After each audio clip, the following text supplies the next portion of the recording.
కొంతమందికి మంచి మాట చెప్తే వింటారు, కానీ కొందరు తంతేనే వింటారు. కానీ రెండు కేటగిరీలోకి రాదు పాకిస్తాన్. దీనికంటూ స్పెషల్ ట్రీట్మెంట్ అవసరం.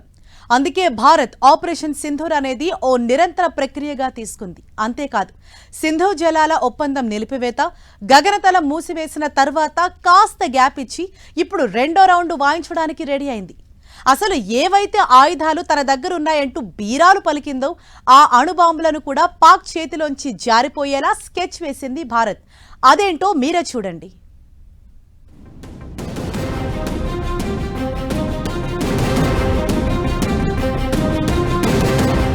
పాకిస్తాన్కి మరో రౌండ్ వాయింపుడు రెడీ. అణ్వస్త్రాలను పాకిస్తాన్ నుంచి దూరం చేసే స్కెచ్.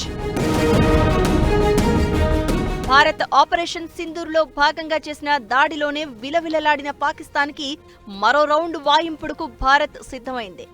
ఇప్పటికే సింధు జలాల విషయంలో గొంతెండిపోతుందంటూ దేహీ దాహం అంటున్న పాక్ ఇక తనకి ఉన్నాయని చెప్పుకునే అణుబాంబులు కూడా మర్చిపోవాల్సి వచ్చేలా ఉంది. మన డిఫెన్స్ మినిస్టర్ రాజ్నాథ్ సింగ్ అసలు పాకిస్తాన్ దగ్గర అణ్వాయుధాలు ఉన్నాయా, ఉంటే సురక్షితంగానే ఉన్నాయా అంటూ ప్రశ్నించారు.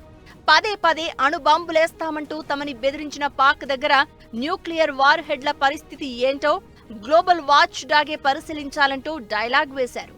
అంతర్జాతీయ అణుశక్తి సంస్థ ఈ విషయాన్ని సీరియస్ గా తీసుకునేలా రాజ్నాథ్ సింగ్ మాటలు ఉన్నాయి. అంటే రాబోయే రోజుల్లో అంతర్జాతీయ సంస్థలు పాక్ అణు స్థావరాలను సూపర్వైజ్ చేస్తాయి.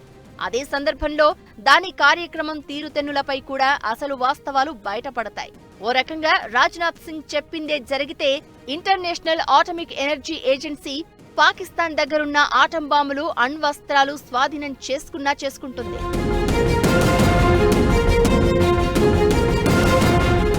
అయితే పాకిస్తాన్ మాత్రం కిరాణా హిల్స్ పై దాడి జరగలేదని, తమ న్యూక్లియర్ వెపన్స్ భద్రంగా ఉన్నాయంటూ నమ్మబలుకుతోంది. ఇది అణ్వాయుధాలకు సంబంధించిన అంశమైతే భారత్ సింధు జలాలను ఆధారంగా చేసుకుని ఇండస్ బేసిన్లో పట్టు బిగించబోతోంది.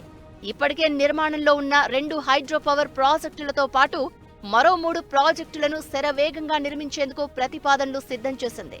1960లో పాకిస్తాన్తో భారత్ కుదుర్చుకున్న ఇండస్ వాటర్ ట్రీటీ నుంచి పహల్గాం దాడి తర్వాత మనం బయటకి వచ్చేశాం. కిందకు రావాల్సిన నీటిని వదలడం లేదు. దీంతో గొంతెండిపోతోంది. తీవ్రమైన నీటి ఎద్దడిగా ఉందంటూ పాకిస్తాన్ భారత కేంద్ర జలశక్తి శాఖను సంప్రదించినట్లు సమాచారం. అయినా సరే పాకిస్తాన్ పీక నొక్కాలంటే ఇదే సరైన సమయం కాబట్టి సింధు జలాలపై నిర్మించిన హైడ్రో ప్రాజెక్టులను స్టోరేజ్ ప్రాజెక్టులుగా మార్చాలని ప్రతిపాదనలు వచ్చాయి. ఇండస్ వాటర్ ట్రీటీ ప్రకారం 2 దేశాలు హైడ్రో పవర్ కి, వ్యవసాయానికి, తాగునీటికి మాత్రమే ఈ జలాలను వాడాలి. కానీ మనం ఈ ఒప్పందం నుంచి బయటికి వచ్చేశాం కాబట్టి మన పరీవాహక ప్రాంతంలో మన పరిధిలో ఉన్న నదులపై ఎలాంటి ప్రాజెక్టులనైనా నిర్మించుకోవచ్చు. దీనిపై పాకిస్తాన్ అభ్యంతరాలు పట్టించుకోవాలా వద్దా అనేది కూడా మన ఇష్టమే. అడ్డు అదుపు లేకుండా రెచ్చిపోతూ అమాయకులను పిచ్చెక్కినట్లు చంపుతూ దానికి పవిత్ర యుద్ధమని పేరు పెట్టుకునే వారికి బుద్ధి చెప్పాలంటే ఇదే సరైన మార్గం. పశ్చిమ ప్రాంతాల్లోని ఇండస్, జీలం, చీనాబ్ నదుల నీటిని బిగదీస్తే ఏం జరుగుతుందో పాకిస్తాన్కి ఇప్పటికే తెలిసి వచ్చింది.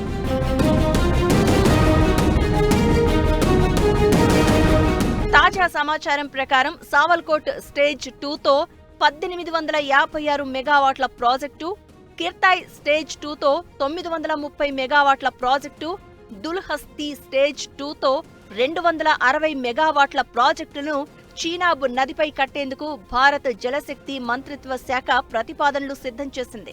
దీనికి కేంద్ర మంత్రివర్గం అనుమతిస్తే వేగంగా పూర్తి చేసే ఉద్దేశంతో ఉంది. వీటితో పాటే మరుసూదారు నదిపైన బుర్సార్ ప్రాజెక్ట్, చీలం నదిపై యురి స్టేజ్ 2 ప్రాజెక్టులు కూడా ప్రతిపాదనల్లో ఉన్నాయి. అసలు ఈ ప్రాజెక్టులన్నీ కూడా 4 దశాబ్దాల నుంచి అలానే మూలన పడి ఉన్నవి కాబట్టి ఇప్పుడు ఈ ప్రాజెక్టులకు అనుమతి వెంటనే రావచ్చనే అంచనాలు ఉన్నాయి. ఇదే కనుక జరిగితే అందరూ అనుకుంటున్నట్లు పాక్కి సింధు జలాల నిలిపివేత అనేది ఎక్కువ కాలం పట్టదు. 3 ఏళ్లలోనే ఆ పని చేసి చూపే అవకాశం ఉంది. తాజా పరిణామాలతో పాకిస్తాన్కు నిజంగానే మైండ్ బ్లాక్ అవడం ఖాయం. పైకి మేకపోతు గాంభీర్యం నటిస్తున్నా నీరు లేక, నిధులు లేక, బెదిరించడానికి అణు ఆయుధాలు లేక పాక్ మనుగడ ఏంటో ఆ దేశానికే తెలియాలి.